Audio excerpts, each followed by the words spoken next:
नमस्कार बच्चों, आप सभी का बहुत बहुत स्वागत है श्वेता झा के चैनल में। आशा करती हूँ आप लोग स्वस्थ और मस्त होंगे। आज मैं आपके लिए लेकर आई हूँ एक बहुत ही रोचक और सीख देने वाली कहानी, गिद्ध का मेहमान। तो आइए चलते हैं कहानी की ओर।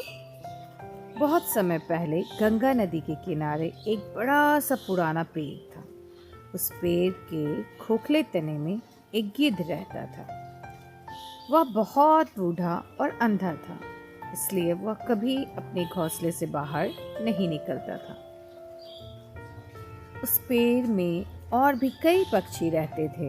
हर सुबह जब वे पक्षी भोजन की तलाश में जाते थे, तो बूढ़ा गिद्ध उनकी चूजों की देखभाल करता था। बदले में वे पक्षी गिद्ध को खाना देते थे। इस तरह गिद्ध शांति से अपना जीवन व्यतीत करता था। एक दिन एक बिल्ली, बड़ी सी बिल्ली, उस पेड़ के पास आई।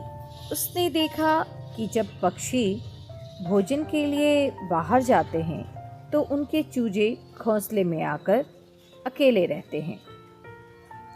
बिल्ली के मन में लालच आया और वह सोचने लगी, मौका अच्छा है। जब चूजे ने बिल्ली को देखा तो वे जोर जोर से चहचहाने लगे।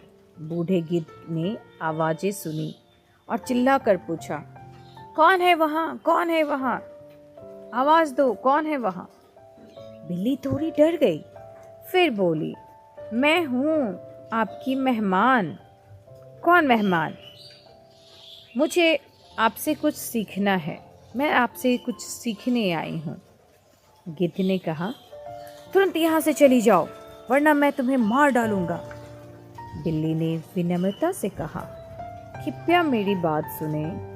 अगर मुझे मेरी बातों से आपको गुस्सा आए तो आप मुझे बेशक मार सकते हैं। गिद्ध थोड़ा शांत हुआ और बोला, ठीक है, जल्दी बताओ, क्या बोलना चाहती हो और मुझसे क्या चाहती हो?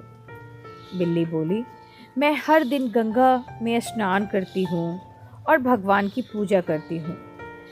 मैंने पक्षियों को कहते सुना है कि आप धर्म और ज्ञान में निपुण हैं, इसीलिए मैं आपसे सीखने आई हूँ। गिद्ध ने कहा, बिल्ली मांस खाने वाली होती है और पेड़ में कई चूजे हैं, मैं तुम पर भरोसा नहीं कर सकता हूँ। बिल्ली बोली, हे ज्ञानी गिद्ध, मैं दुनिया की चीज़ों से दूर रहती हूँ। मैं हिंसा में विश्वास नहीं रखती। मैं किसी को क्यों मारूंगी? गिद्ध उसकी बातों से प्रभावित हुआ और भूल गया कि वह अंधा है। उसने बिल्ली को अपने पास रहने की अनुमति दे दी। अब जब भी पक्षी बाहर जाते तो बिल्ली धीरे से पेड़ पर चढ़ जाती और चूजों को खा जाती। फिर वह फिर से गिद्ध के पास लौटकर मासूम सी बन जाती। एक दिन पक्षियों ने देखा कि उसके चूजे एक एक करके गायब हो रहे थे। वे परेशान हो गए। जब उन्होंने पेड़ के अंदर झांका तो वहां चूजों की हड्डियां और पंख पड़े मिले। वे चिल्लाए, गिद्ध ने हमें धोखा दिया है। जिस पर हम भरोसा करते थे उसने ही हमारे बच्चों को खा लिया। गुस्से में सभी पक्षी ने गिद्ध पर हमला कर दिया। अपनी चोंचों से गिद्ध को घायल कर दिया। बूढ़ा और अंधा गिद्ध दर्द से चिल्लाता रहा, बचाओ बचाओ बचाओ बचाओ, पर कोई उसकी मदद करने नहीं आया। अंत में वह दर्द से तड़पते तड़पते तड़पते मर गया। तो बच्चों, इस कहानी से हमें क्या सीख मिलती है? इस कहानी से हमें यह सीख मिलती है कि अजनबियों पर आंख मूंद कर भरोसा नहीं करनी चाहिए और किसी के बातों के जाल में आकर अपनों की जिम्मेदारी किसी और को नहीं सौंपनी चाहिए। ठीक उसी प्रकार जिस प्रकार अंधा गिद्ध बिल्ली पे भरोसा कर लिया, उसकी बातों के जाल में फंस गया और वह बिल्कुल अनजान था, उसको जानता भी नहीं था बिल्ली को, फिर भी उस पर विश्वास किया। और बिल्ली ने लास्ट में क्या किया?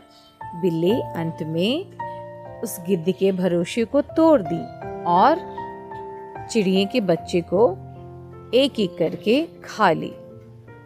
आशा करती हूँ आप सभी को यह कहानी बहुत पसंद आई होगी। अगर आप सभी को यह कहानी पसंद आई हो तो लाइक करें, शेयर करें और सब्सक्राइब ज़रूर करें।